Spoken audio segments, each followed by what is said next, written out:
Bismillahirrahmanirrahim. Assalamualaikum warahmatullahi wabarakatuh. Innal hamdalillahi nahmaduhu wa nasta'inuhu wa nastaghfiruh wa na'udzubillahi min syururi anfusina wa min sayyiati a'malina. May yahdihillahu fala mudilla lahu wa may yudlilhu fala hadiyalah. Asyhadu an la ilaha illallah wahdahu la syarikalah wa asyhadu anna Muhammadan abduhu wa rasuluh.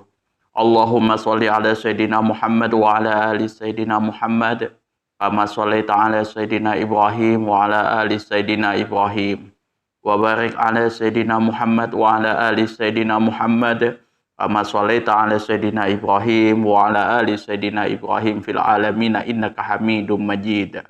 Rabbi shrah li sadri wa yassir li amri wahlul 'uqdatam min lisani yafqahu qawli, amma ba'du.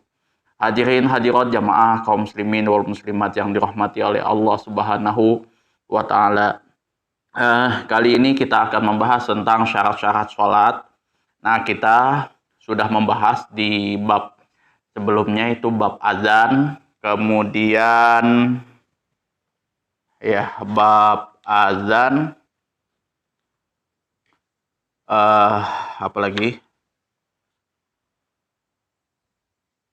Di bab sholat itu waktu sholat, kemudian azan, dan syarat-syarat sholat.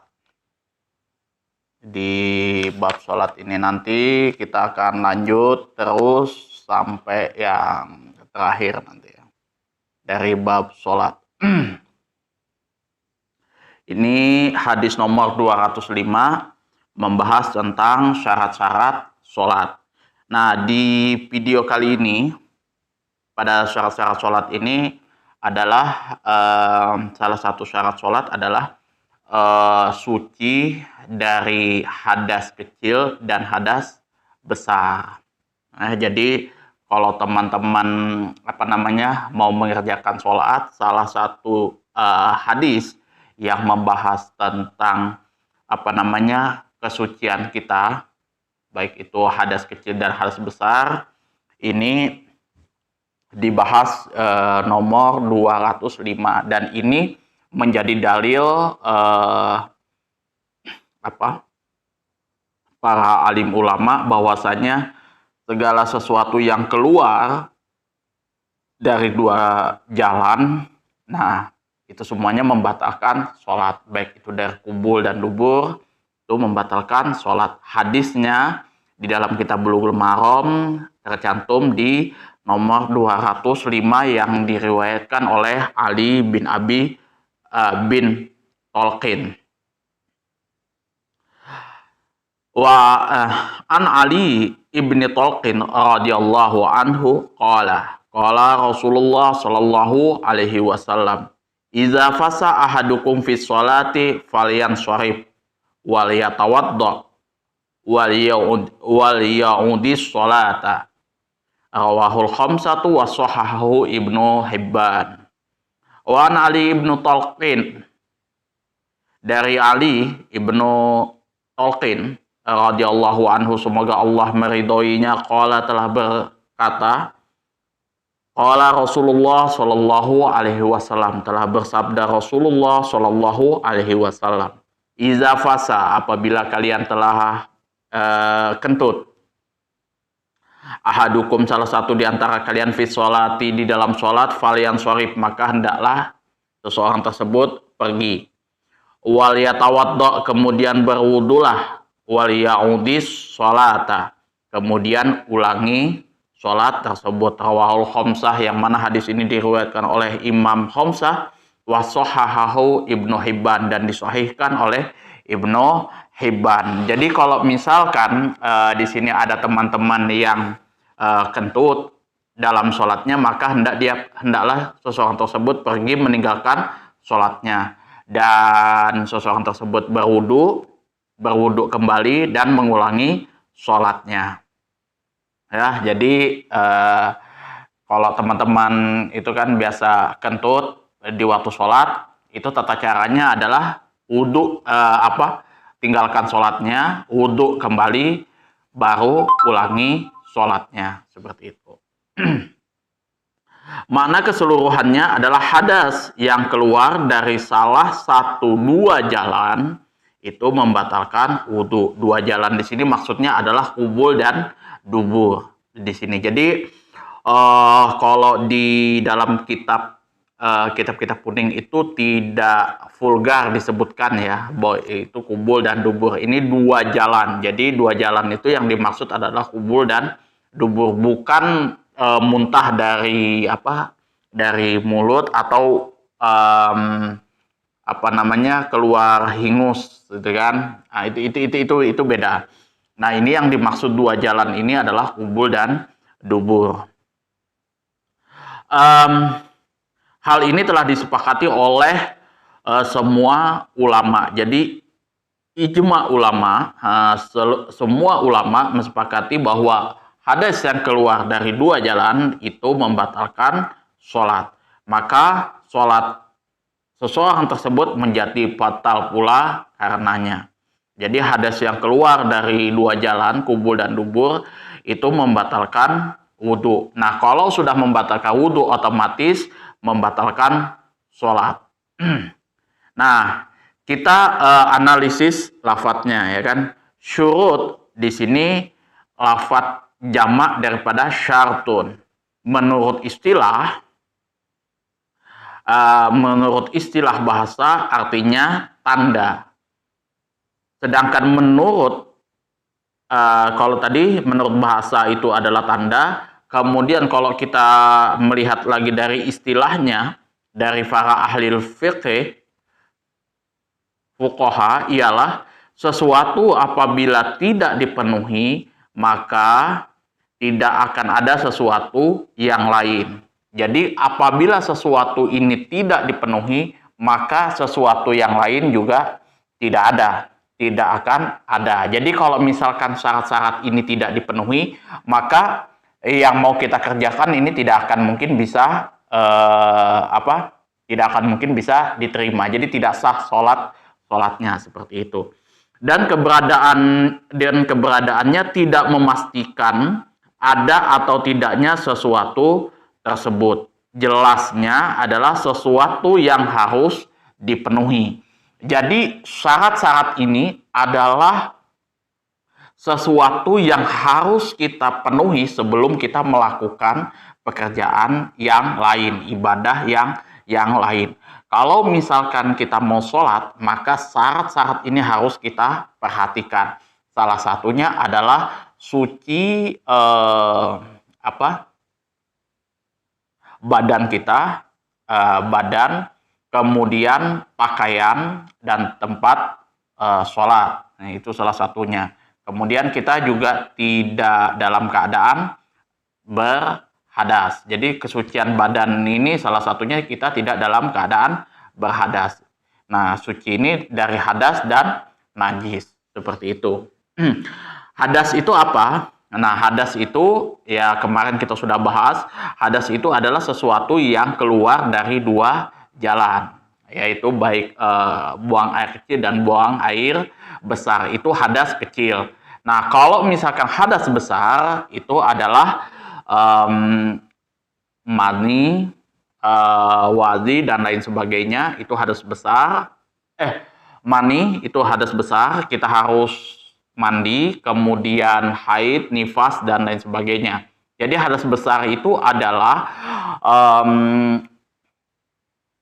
apabila sesuatu tersebut keluar dari dua jalan, maka seseorang tersebut wajib melakukannya menyucikannya dengan mandi seperti itu. Kalau hadas kecil itu cukup dengan berwudu.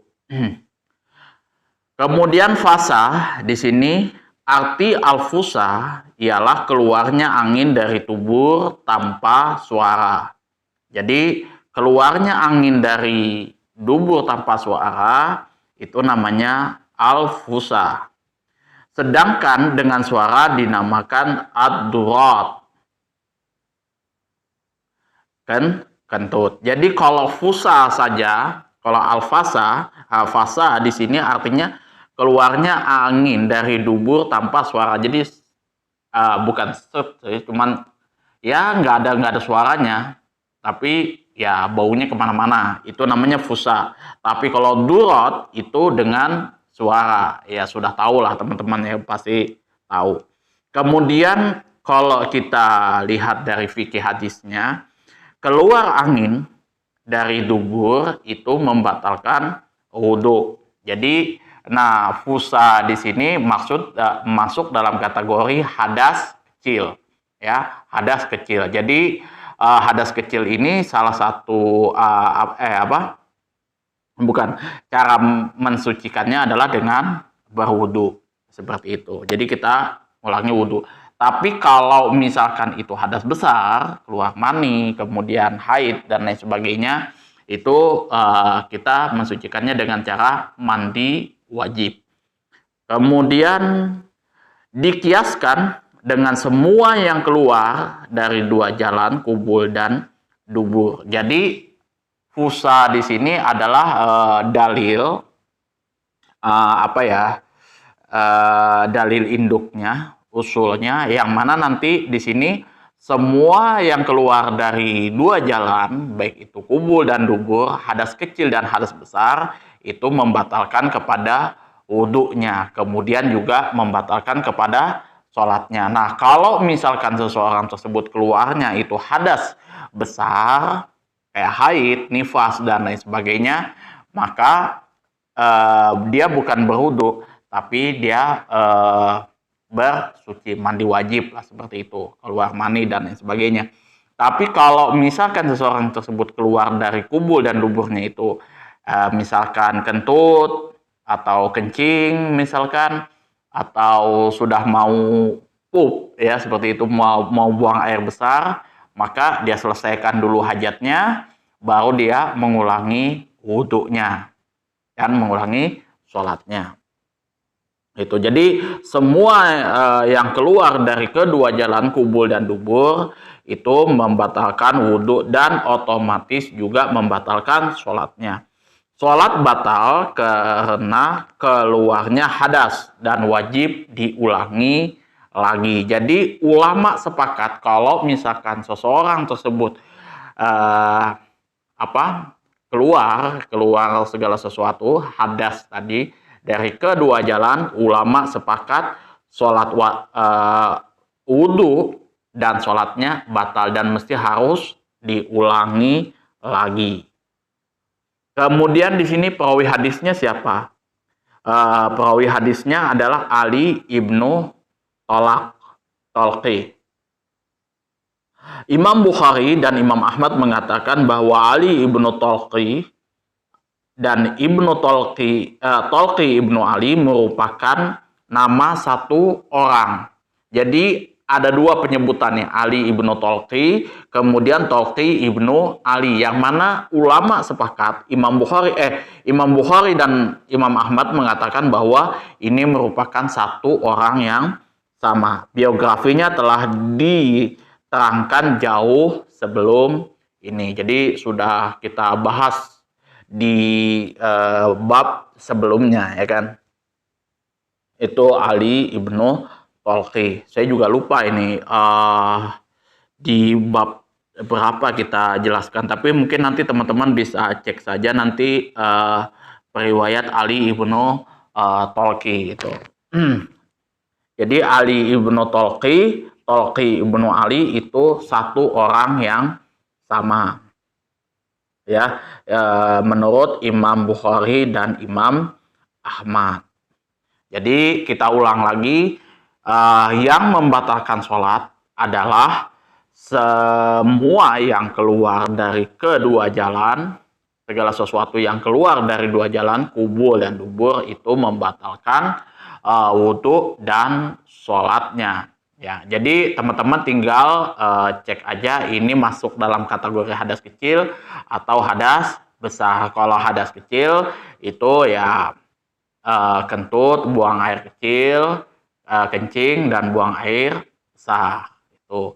Tapi kalau hadas besar itu, kalau hadas kecil tadi cukup dengan wudhu itu mensucikannya. Kalau hadas besar itu mesti mandi wajib. Itu sudah kita bahas di kitab Fathul Qorib Babut Toharoh itu, ya kan. Dan juga di dalam kitab Bulughul Maram, di dalam bab Toharoh itu juga sudah kita bahas tentang bab haid dan lain sebagainya. Itu. Jadi salah satu syarat mutlak yang harus kita penuhi, syarat-syarat sholat yang mesti harus kita penuhi adalah suci badan, pakaian, dan tempat sholat dari hadas dan najis. Salah satunya adalah ini tadi hadisnya, kita mesti harus suci badan kita dari najis. Jadi jangan sampai ada segala sesuatu yang keluar dari dua jalan, yaitu kubul dan dubur. Dan ini wajib kita penuhi sebelum kita melaksanakan sholat. Itu saja yang dapat saya sampaikan. Kurang dan lebihnya saya mohon maaf yang sebesar-besarnya apabila ada salah-salah kata saya di dalam membaca kitab matan Bulughul Maram, kemudian juga syarahnya syarahnya Ibanatul Ahkam dalam bentuk terjemahan bahasa Indonesia. Akhirul kalam, wabillahi taufiq wal hidayah. Assalamualaikum warahmatullahi wabarakatuh.